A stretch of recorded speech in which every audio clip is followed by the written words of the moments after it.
Welcome back. Hey guys. Hey Hello everybody. everybody. Welcome back to the 1313 podcast. To all my regs and to all my shinies, welcome back. This is the podcast, the most mediocre podcast in the Star Wars universe. I'm Jacob. And I'm Jackson.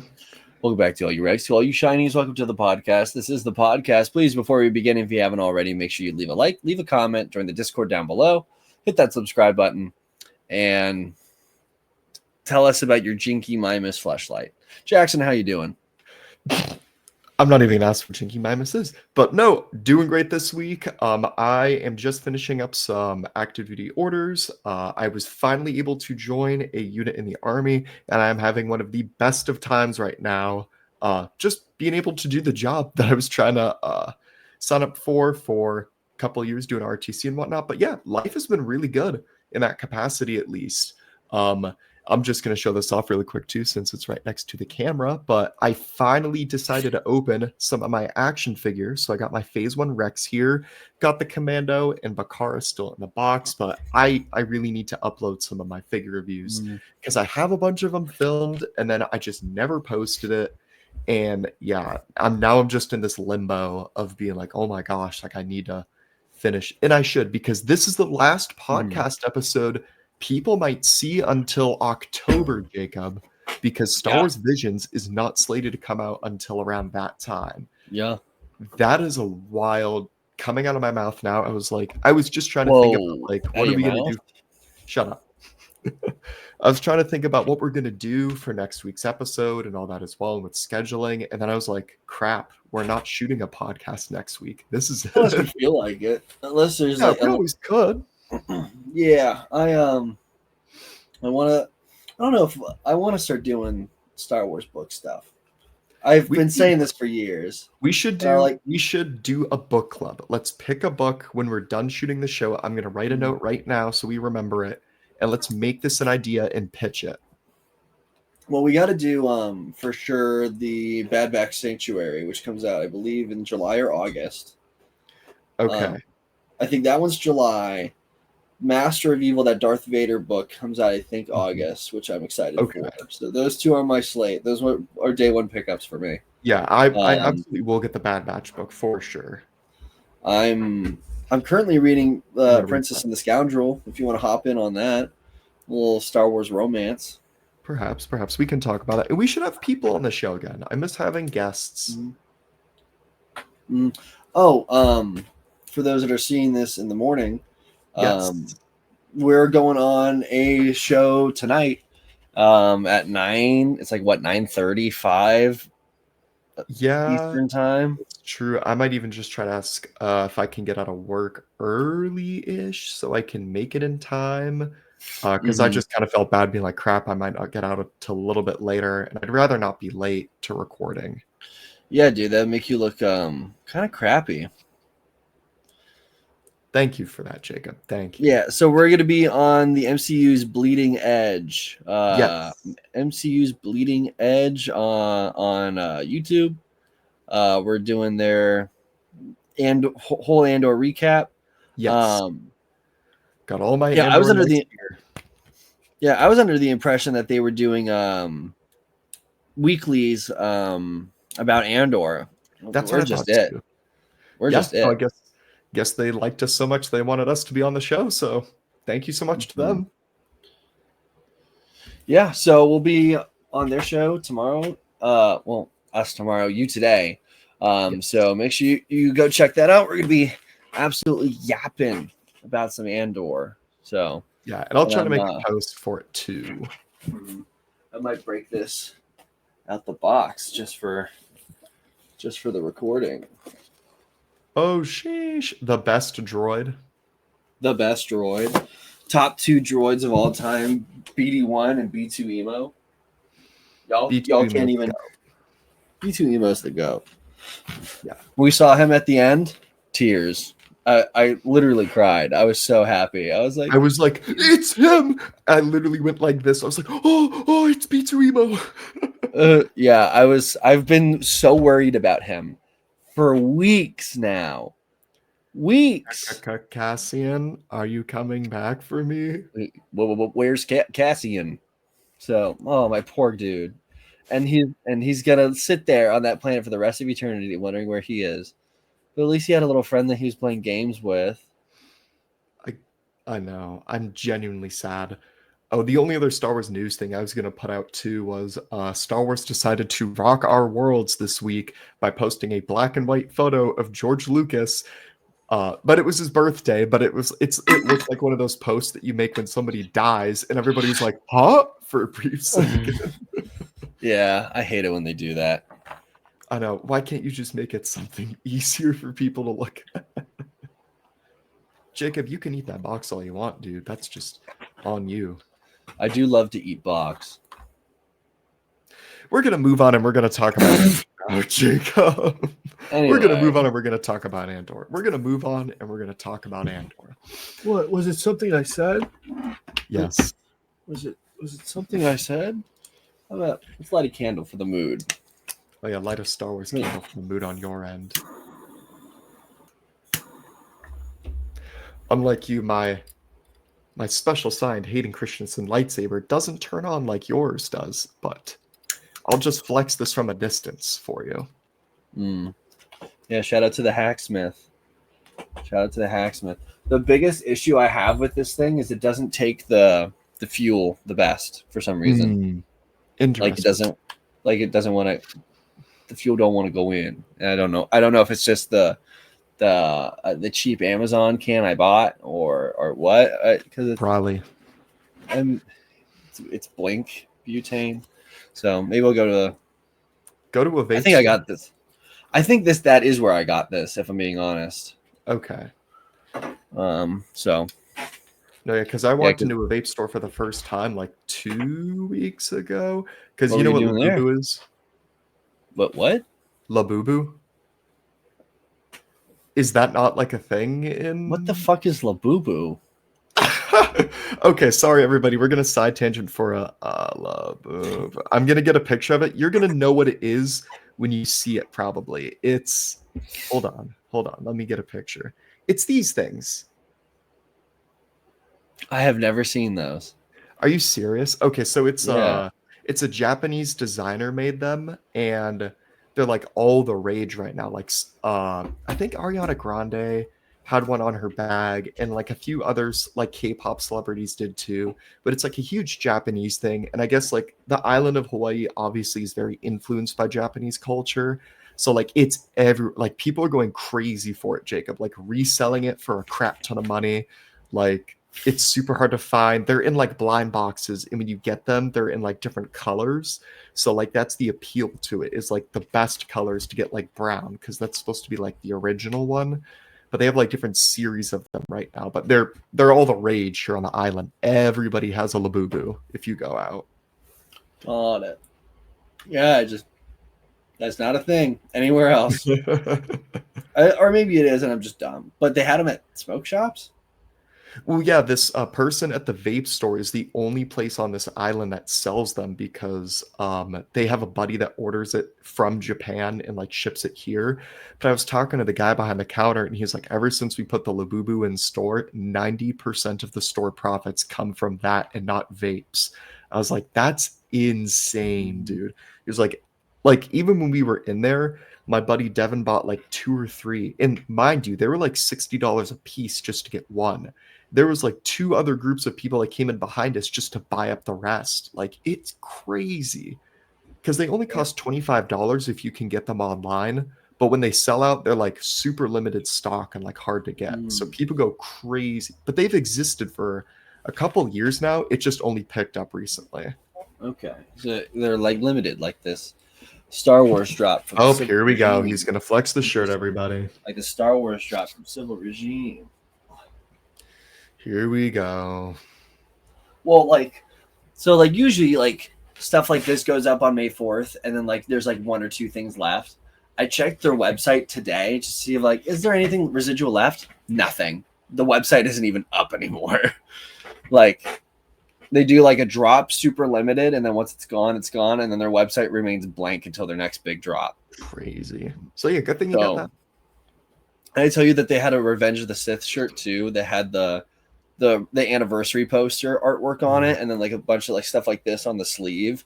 And I was Nice. like, I'm gonna get that. I logged, so the store opened at 3 Eastern time, so it was like noon Pacific. And like I was there like the second the store opened, the second it was open, the Revenge of the Sith one was already gone, fully sold out. Tragic. And I was like, dang. So like, yeah, everything was flying off, but this one was still there. I guess people don't fuck with Kylo Ren. Kylo Ren is But cool. damn, bro, that cock is loud. I was gonna say, can you hear the chicken outside? I Yeah, I can run can. outside and kick it if it keeps Bro, crowing. bro, you gotta get Hey Hey. Go get Hey Hey. Huh? Hey Hey? Moana? Oh. There's no place I'd rather be. That's Stitch. Are you gonna go see Lilo and Stitch? It's filmed where you live. Yeah, people were talking about where it was filmed. It was filmed on the North Shore and then on the west side of the island. No, I'm not going to go see it, though. Why? I'm not a Disney person like that. I saw Thunderbolts, which I talked to Jacob about. It was actually really good. I loved it. Probably one of the better Marvel movies that we've had in a long time. But yeah. Mm-hmm. I agree. It's the best thing that we've gotten since Guardians 3. Mm-hmm. Absolutely. But we're not here to talk about Marvel, Jacob. We're here to talk about Sinners and how good Sinners was. I'll watch it later. I haven't seen it yet. Watch it. Watch it. Watch it. Anyway, so peak Star Wars, guys. Jacob, I'm going to start you off with a question really quick. Do Yeah. you think Andor is even better now that we finished it? Do you think you would say it's even better than the Clone Wars in terms of quality? Yes. 100%. Wow. Not even a question. Like, okay, because Clone Wars is fun. We grew up on it, and that's where its brownie points come from. And the storytelling doesn't really start to get really good until like seasons latter half of season 3 and then beyond through season 4. And then we really just, to be honest, we probably wouldn't be having this conversation if it wasn't for season 7. Let's be honest. Season 7 brought it all back into our forefront. Before then, it was like, yeah, it was just the show. It was just the show that we really liked as kids, and then like we understood how much it. So like without season 7, it wouldn't. I don't think it would be even this conversation. But like on a standpoint of writing, cinematography, acting, planning, the thought of like absolutely everything, Andor wipes, absolutely clean wipe. No, that's not no hesitation, no question, no lube. There's whoa. No, but yeah, Andor was amazing. I think it's really funny because there's all these people online that clearly haven't seen Andor or haven't even tried it, and they're like, everybody just meat rides Andor. And my favorite comments every time is, I live to meat ride Andor every day of the week and say that it's amazing. Because I mean, yeah, Clone Wars gets brownie points. I'm not going to make a blanket statement and say it's the best show ever that they've done, but it is one of the best, like, of all time. Like, questionably better than Mandalorian, but like 100% better than Mandalorian. 100% better. It was just phenomenal, just through and through. Like, I'm genuinely left speechless every time I try to talk about how much I really liked Andor. Like, I couldn't convey it into words in our Discord either once I finished the last 3 episodes. I was just blown away. Yeah, like literally I was sitting there and I was watching them with Dad. And every time an episode would end, I would just sit there and be like, oh, I guess I'll see you tomorrow. Like I just needed to digest it. And like every week was good. Yes. So like the week 1 was the only one that I was just kind of like, okay, I'm liking this. And then like everything after that was fantastic. It had to build. Yeah, which again, I've said time and time again that they knew their biggest critique in season 1 was that people called it slow. So that's why they gave us the 3 episodes at a time so we could be satisfied, because people can't wait for anything these days. So they could be like, okay, something happened. And even though the first arc was a little bit on the slower end, I'll put in quotations, every week after that was amazing. And also you got to keep in mind that the original plan for this show was 5 seasons. Yes. Like each season, like a year down. until two factors: one, budget cuts, and two, Tony Gilroy was like, I've been working on Star Wars for like almost a decade now. He's like, I kind of want to do something else. Yeah. So, which I don't understand. I can't understand that sentiment, but also dude wants to do other things, so good for him. So also, side note, talking about dudes doing other things really quick. Did you see fucking I Prevail broke up today? No, I didn't. What? Yeah, like one of the singers left the band, and everybody else is like, "Well, we're gonna keep trying to tour." It's just the dude that screams now, not the dude that sings. Oh so my it's like, gosh. I'm like you. There's like, what's the point? I'm like, granted. So the dude that sings, he just had a kid, so people think that it's not like he left the band on bad terms. People think he's just a new father and he's like stressed out about leaving his kid at home. That's fair. I mean, I hope that's all it is, and they'll return eventually. But yeah. Anyway, back to Andor. Peak door. Yeah, dude. So I was already thinking about getting an Andor tattoo, and now I'm pretty sure I'm like most definitely sure I'm going to. Hell yeah. Because there's this one, I forget who did the mock-up. I think it might have been Only Hope Supply. It was like an American traditional, and it was that Kyber crystal that Luthen gives Andor. Yeah, I know what you mean. And with the banner around it that says, "What do I sacrifice?" I was thinking that, or just a little B2 emo. B2 would be cute. Gotta fix my cushion. I don't know where I'd get them though. I don't want to like just be like random, but yeah, dude. So I'm just looking at my show notes here right now, at least with the first episode was Make It Stop, which when we were getting those flashback scenes with Luthen, I genuinely at first thought that it was a Clone Wars flashback because the blaster sounds that were going on were ones from like clone blasters and droids. So I was like, is this like Luthen like experiencing his time in the Clone Wars? But then I was like, oh shoot, this guy was an Imperial. Mm-hmm. And I think it's so cool because then it like, so I'm still not even 100% sure on this, but I'm 99.9% sure that not even, I'll give it like 80% that young Clea is Cassian's sister. That's an interesting thought. Because why? Because they showed a snippet of Cassian's sister during the final like sequence montage of the show, and they look similar. And I can't figure it out. So like I need to go back and see like who the actress is and like is Clea Cassian. But also, so there's that, and I'm not. So take it with a grain of salt. I'm not 100% sure on that. If anybody did catch it and they know for sure in the comments below, please let us know. But so there was that. There was it's the relationship of Luthen and her is like with that flashback, because before you're like Luthen is the rebel, and then Clea is just like his assistant and is like his helper. But this flashback turns their entire relationship from he was a coward and he was running, he saved her, but also she was hiding from them. Luthen is still responsible for the death of the rest of her family. So it's not like a father-daughter bond that they have. Clea is the one that has like the fire that pushes Luthen to start this. And while Luthen is just like the polish that's pulling the strings, if it wasn't for Clea, it wouldn't have pushed Luthen to do anything. So I saw Tony Gilroy was talking about how the 5 women in Andor with Mon Mothma, Clea, Dedra, Bix, and then I think I don't know if he was referring to Mira or if he was referring to like Cass's mom, but it's like the people that are like mentioned in the toast like at the end. He's like they are the emotional drive of the entire show, because without it it's just Cassie and just going and shooting things. It's the women of the show bring the emotional tension, and that's why the end scene hits so hard, is because Cassian's just a guy training to be a soldier, while everybody else, like, he's growing emotionally, don't get me wrong, but everybody else is like the driving points for that.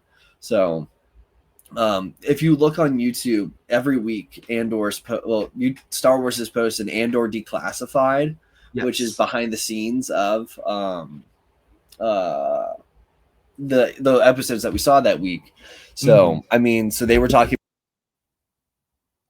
Uh-oh, he muted himself, everybody. He was talking about the Andor declassified. Yeah, I don't know. Nope, there we go. Okay, I accidentally pressed the volume knob. Jacob, the microphone is different. It's a different microphone now. It's different. That's crazy. Yep. Hold up, give me 1 second. Because I can hear the echo. While he's talking about that, what was the other? No, but mentioning that Clay is actually Cassian's sister the entire time. Are we better now? No, it's still the same mic. Now I can't even hear you. What the hell? Oh, here we go. Now we're going through. What the hell? What the hell? What the heliante? What the heliandra? What the hell? That's worse. That's worse. Okay. It's not that input. Talk now. You hear me? That perfect. We're back. We're back. Okay. Most meteor podcast in the Star Wars universe, everybody. Don't know how that helped. What the shit. But yeah, so watch the declassifieds because it gives a really good insight on some of the storytelling. One thing that I loved hearing about in that was the music arc of the show. So Rogue One it's an orchestral piece. It fits in with the rest of Star Wars canon. Yeah. For like the Star Wars movies. But the beginning of the show starts off really techno, and it isn't until the very last scene of the show where you have a full orchestra song, and they just build on it throughout the entire show, where it goes like less digital into more strings. So that way, when you hit the end of this, it flows right into Rogue One. Absolute cinema. Like Tony Gilroy. Like how do you even think of that? It's so good. This is what gets me too, is that for a lot of actors or maybe writers for Star Wars as well, because I think we were having this conversation, or I was having it with someone else, but we had mentioned that a lot of those people end on kind of like lower notes in their career. So like if Mando was officially done with season 3, and we know it isn't, but if it was, that would have kind of been like a lower note for Pedro, because people really loved the beginning of Mando and then they didn't really like the ending, which I liked the ending, so is what it is. But you have Pedro has a nuts career right now. He's in everything. Absolutely. Yeah. But you have Tony Gilroy coming into Star Wars to make one movie in 2 seasons of a show, and Cassian, who will never star in Star Wars again, Diego Luna, ending on the absolute highest of notes possible. They will forever be remembered by the community of making one of the greatest shows that the saga has ever seen. Also, I do want to correct you really quick. The director of Rogue One is Gareth Edwards, not Tony Gilroy. Okay, I thought Tony Gilroy had a part in Rogue One. Pardon me then. Let me see what was his role in Rogue One? Was he like the writer? Studious research, because he talked about Rogue One before in interviews and like working on it. He was the writer on Rogue One. Okay. So his directing is great, but Gareth is he's the dude directing Jurassic World Rebirth. And he also did The Creator, which, fun enough, the entirety of that movie, The Creator, was shot on this. So nice. Well, not the entirety, but a lot of it. So very cool, very nice. But yeah, shout out Gareth Edwards. He's a nerd like us that just started off making monster movies and then somehow landed on Rogue One, and then he did the last Godzilla movie, I think. But anyway, Tony Gilroy did direct it. He wrote it. Absolute banger. I was trying to look at what else was in my show notes, at least for Make It Stop. We get to see a pampered Lothcat on Coruscant, W, because in Dave Filoni's own words, Lothcat's got to pay the bills somehow. Yep, because they're tiny and they're cute, and I love them. Yeah, Luthen absolutely annihilates. I still can't believe that. Yeah, I was like, I got a wife and kids. Luthen does not care.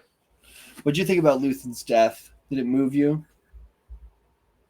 It was really sad, just because there's nothing else like to it. Because I was genuinely shocked when he stabbed himself in the shop, but it made sense that he would want to as well with the We the had a lot of relic. suicide in these last 2 episodes. We really did. No, we did. Yes, because then he stabs himself, and then it's just like this really brief, like, emotional moment that we have with Clea and Luthen, where she's just always been about business too with Luthen and finishing the mission, and so she doesn't have this moment to grieve. So she unhooks it and leaves, but then we don't really follow her out too much. We see her leave the one part, and then we're just left with this scene of Luthen just laying on the table as it just like slowly like fades out. And for me, at least, that was just powerful because it was in the most poetic way possible. Luthen had said that he would never see the new dawn of the rebellion that they would create, and the screen just kind of fades like a sunset into darkness. Well, you also think that shout out the editor because it fades like his life, like the numbers dropping on the. So, it. So absolute cinema is the meme of the show. It was just that good. Hey, bro, I've already got it going. So, absolute cinema. All the titles for the episodes were really hard too. Like for Make It Stop, Luthen having that traumatic flashback, kind of going into next episode. Who else knows from Krennic? Yeah.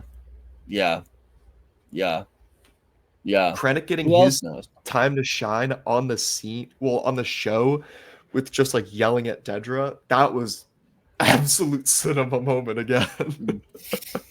That dude is such a good actor. Like, he's like one of those dudes. Like he pops up in a lot.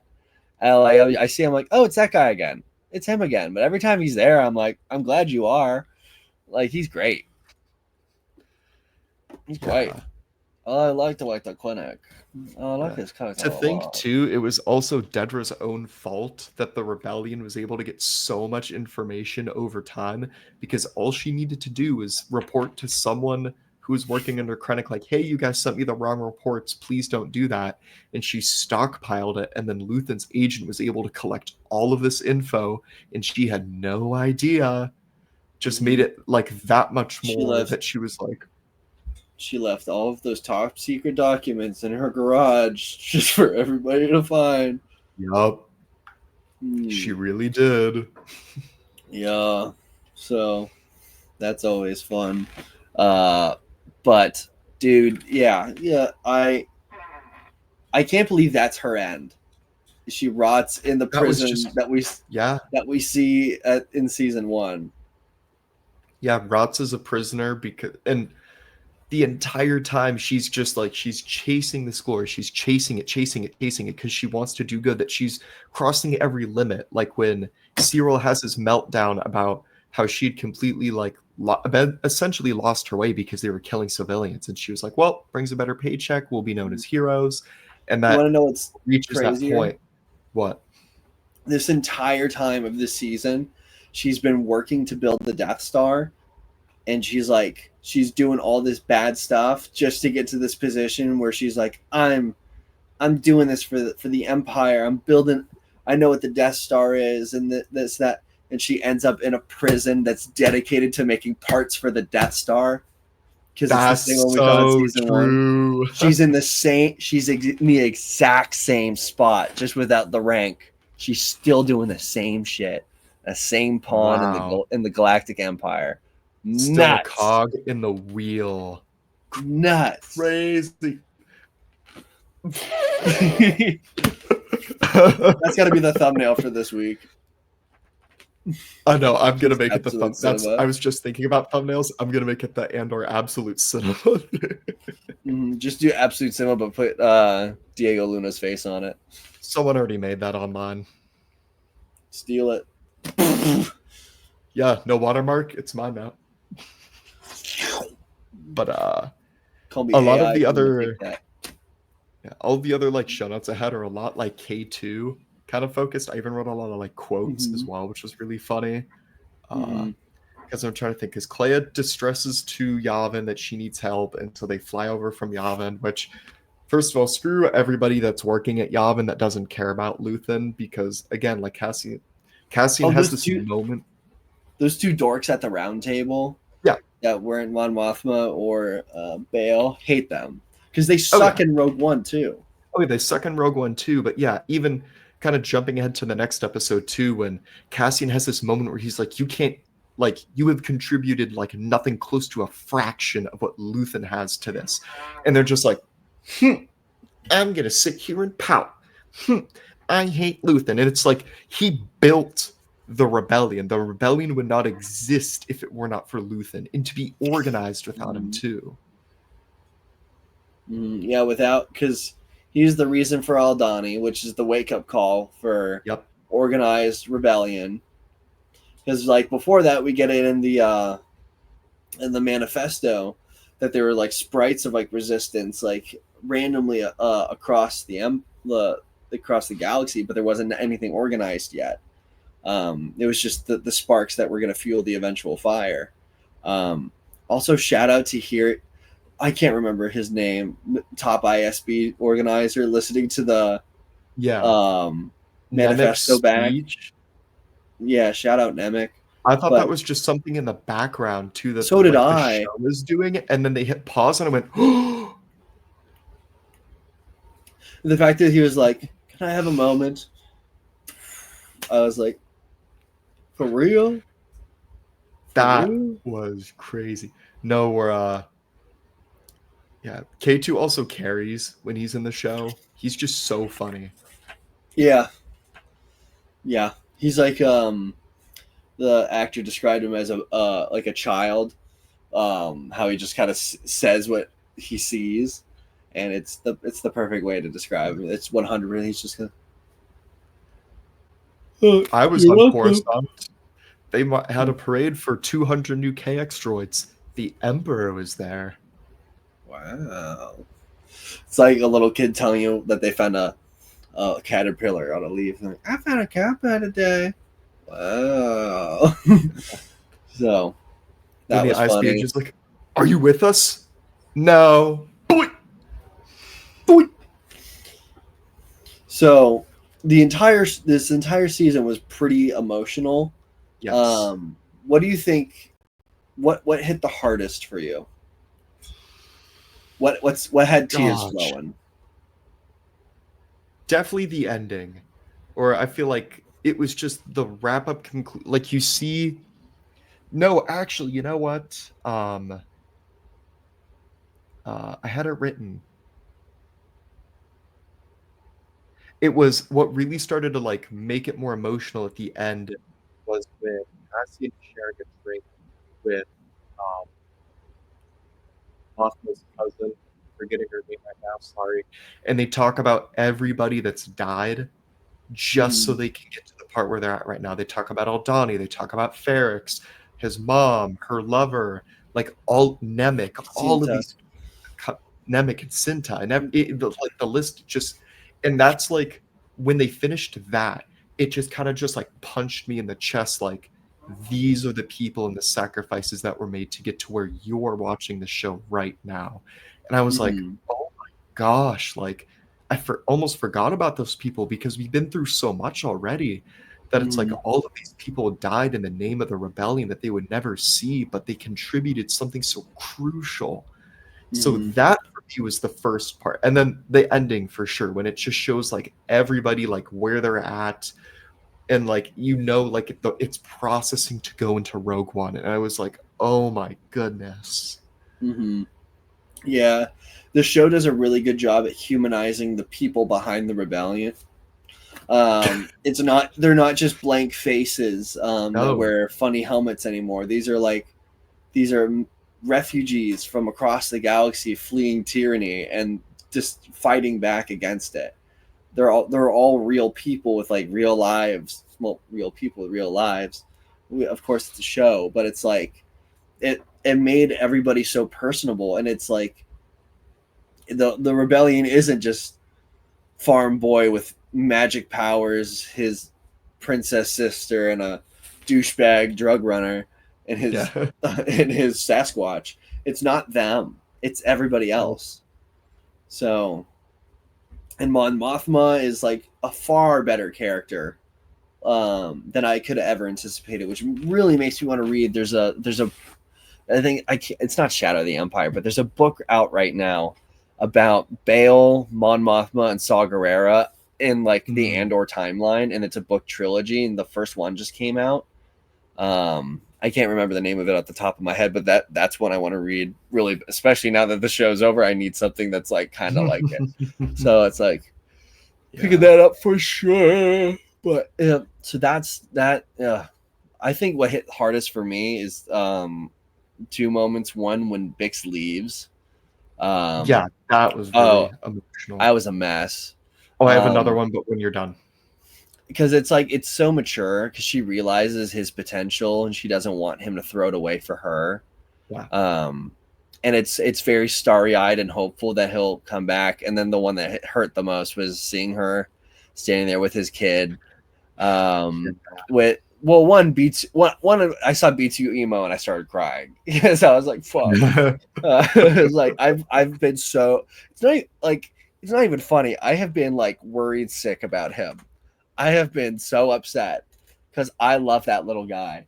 It's like I just watched like a dog run away from home. I was like, but yeah, seeing her just stand there looking into the future or like hopeful that he'll come home one day and knowing that he won't and knowing that he'll never know that he had a kid. Man, that sucks. Man, that sucks. Yeah. And in my head canon, their kid is Poe Dameron. But I know that's not true. Because that would be cool though. Well, Poe is born in 2BBY, not 1. I think there's a visual dictionary that says that, and they never said the name. And then the girl that plays Bix was what? They can wreck on the visual dictionaries. But the girl that plays Bix was like, I think I have an idea who it is. I'm not saying. And then Tony Gilroy was like, nope, there's no identity to the baby. It's just a baby. So that's left up for us to decide. And for me, I want it very badly to be Poe Dameron. So sorry, dude. Yeah, the other scene that really punched me, the entire for season 1 and season 2, I did not like Cyril's mom. I thought she was an annoying character the entire time, and I really could not give less of a shit about her.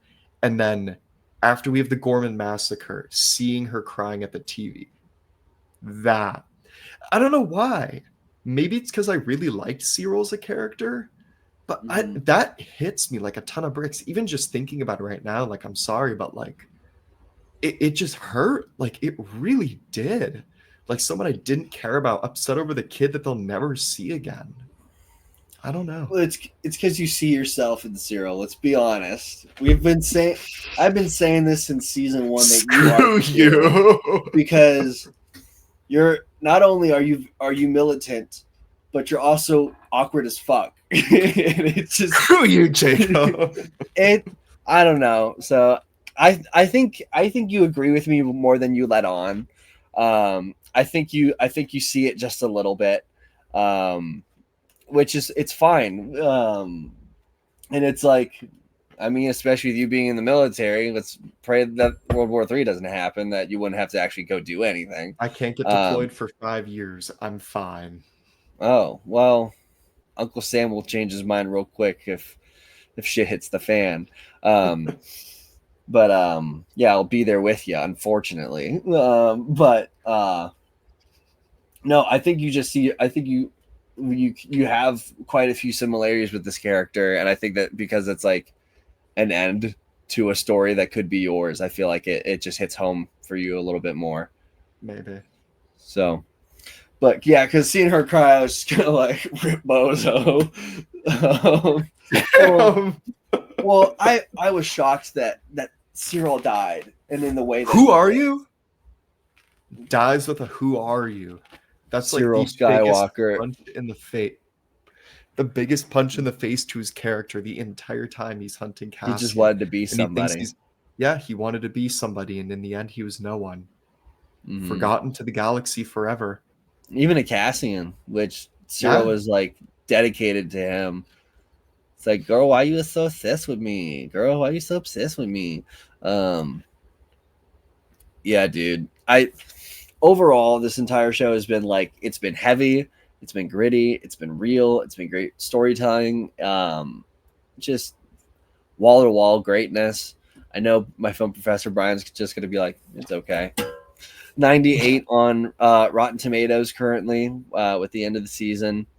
Yeah, dude. Yeah. The community could not be in such a better place. I have yet to talk to a Star Wars fan who dislikes Andor season 2 because Did you see every that Star comment Wars on our last video? No, I've been logged onto my YouTube the entire time. Crap. So somebody, because the title was purposefully on my part rage bait. That's how you get views. Let's be honest. Let's be honest. Somebody that obviously did not watch our video was saying that he was like, Star Wars is awful. He's like, us that grew up with it wish it never existed now. And I was like, well, coming from two people that can remember watching the OT as some of the first movies we've ever seen, growing up with the prequels, growing up with the Clone Wars, seeing the Clone Wars movie in the theater, seeing every single movie in the theater at this point. Yeah, I was like, dude, screw yourself. I was like, some of us that actually like Star Wars are enjoying it. So it was just like one of those shut up and cope moments. Yeah, no, for real. Sorry, I just logged back into the. I've been watching a lot of YouTube on my free time. Yeah, but that's like. Oh my gosh, our last podcast had 300 views. Yeah, did you see awesome. Our last video essay is at 6,000 views? I can't. The amount of. I'm genuinely shocked because I mean, if you made it this far in the video, that's fine anyway. Because what I've been doing when Jacob and I release a new form video, I pay for like a day's worth of ads because really what I've seen is a lot of our content just kind of like stays sometimes, and so I'm trying to be like, hey everybody, the people that see it are you guys, and that's it. And we want new people to see it too. Yeah, for the people who made it to the 42-minute mark, you guys are the dedicated people that watch everything, but we want other people to enjoy our content. So like, I'll be like, hey, YouTube, put our video out for a day. And like what I've seen is that even if it's just out for one day, as soon as the ball gets rolling, more and more people see it. And for us, that makes it more rewarding that so many other people can find our channel then. Because there was a surprising amount of people when I was in Japan that I tried talking about the show, and they're like, I think I've seen you on my YouTube before. And that was really cool to like have so many people say that as well, because we haven't made shorts in a while, but honest to goodness, shorts is the way to make the most amount of content and get more subs. I'll make shorts from this video. I will say that right now, Jacob. I will do that when we're done recording. I'll just go over there and start that.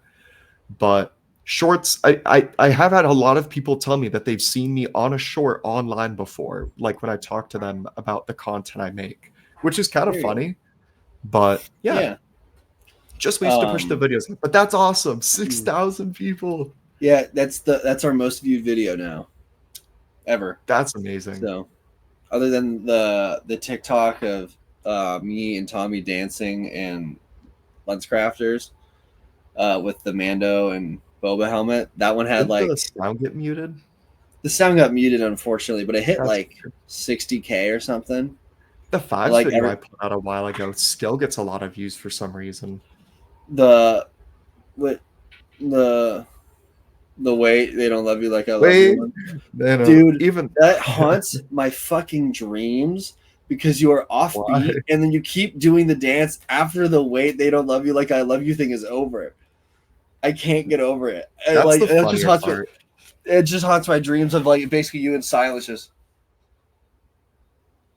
Yeah, no, that's the funny part to me is it's so like shitty and low quality in that regard that like so many people still like it even though it's objectively bad. I just went to it's got 16,000 views on TikTok and people are still commenting. It's dumb as fuck. It's funny because Alexa will bring it up every so often. So she'll be like, because we both were like, bro, he fucked up the dance. Oh, I absolutely did, but that just makes it even more funny to me. Because we were sitting there like, we were like, did he do that on purpose? And every so often she'd be like, remember that TikTok Jackson posted where he fucked up that dance? I'd be like, yeah, I do remember that. So, but yeah, dude, I'm excited to. So we want to let the people know who are still here. What's the idea for the next video essay? Yeah, so if you made it this far in the video, technically the month of May is the actual month of the anniversary of Revenge of the Sith. So the next video that I have in the lock right now is talking about Revenge of the Sith, just because it's a huge topic, everyone likes it, and for Jacob and I, that's the most personal movie that we have. So I have half of the script done. I need to finish it. I honest to goodness, I just stopped it when we were doing Andor, but I'll pick it back up. So hopefully we can have that out by June. And yeah, I mean, again, I really enjoy that we're taking our time with the longer form videos. I I wish we could do it every single month, but that kind of requires me to lock in a bit more, and I haven't been doing that. So I will say that's my fault on that end, is that Well, I just haven't been that dedicated to the script sometimes. But when I I sit down also to have do the it, I ability to write, power through it. so it's like It I is what also it have the is. ability. I just need to. I have like ideas that I want to do. Yeah. I just need Yeah, to sit because our down and write content them. isn't monetized either anymore. So Yeah, you for us, get on this that is 6,000 views. That would have been $100. whatever. For us, this is just supposed to be the fun Star Wars hobby that we have together and that we do. So Yeah, it's the free time thing now. yeah, And but it's free time until it's like that's why we're doing it on StreamYard again, because I have like yeah. I have an editing job that I've made it to the second wave of, that I have to like edit some videos for them on top of if you haven't checked it out already, if you made it this far, hi guys, check out my wonderful girlfriend's YouTube channel, Chapters and Chai, if you like books. I've become her editor for that. So like she does like a lot of stuff on like Instagram, TikTok, but every so often she'll post on YouTube. So Mhm. she has like her intro video, and the first video she came to town and we went to Barnes and Noble, and I followed her around with my fancy camera and filmed her Wow. getting Didn't books. even take her to Werner. So what? Dude, Werner is like the local bookshop of Erie. That is like the spot. It's so good. They I've sell never even heard of it. coffee and tea. Yeah, it's like we'll talk about when we're done recording. I mean, she's coming in town next week, so Okay, I'm we're gonna gonna go to text. the National Aviary in Pittsburgh. Didn't know that was the Ooh. thing. Did you know that was the thing? No, I didn't. Big ass bird only zoo in Pittsburgh. It's like the biggest one in the United States. Don't take mom to that. Yeah, and I know. I told her, she was like, yeah. To our friends, our mom is terrified of birds, thanks to Alfred Hitchcock, and an unfortunate scenario when she went to the zoo here in Erie and a bird Yeah. landed in her hair and got tangled. Yes, unfortunately. So now she hates birds, but I love them. I fuck with birds heavy. Birds are amazing. So But yeah. okay. But with that, Jacob,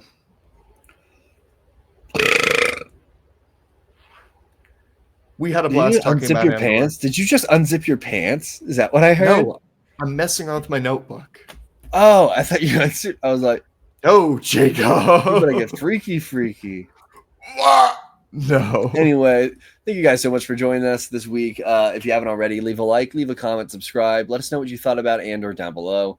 And if you really want to yap about it, make sure you join the Discord so you can talk about it for forever and always if you would like. Yeah, guys. It's good This is the talking to last y'all again podcast. Yeah, last podcast for a minute. We'll see you guys on the other side. in October. In October, or maybe we'll get a surprise thingy in the middle of the year. Yeah. I hope we get something besides just visions at the end of the year. But it could be that way. Yeah, it's probably gonna be that way.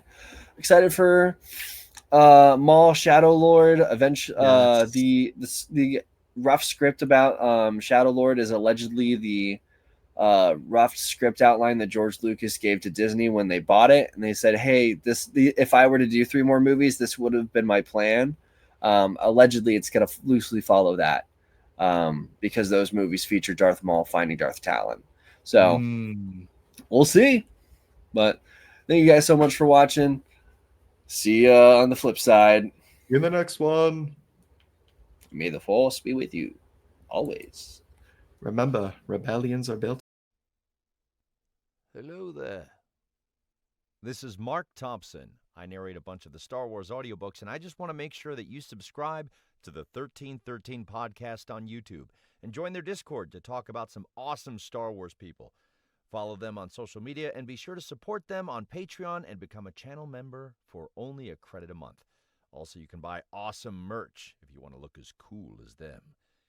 It is not an exaggeration to say this podcast is a work of art. Punch it, Chewie.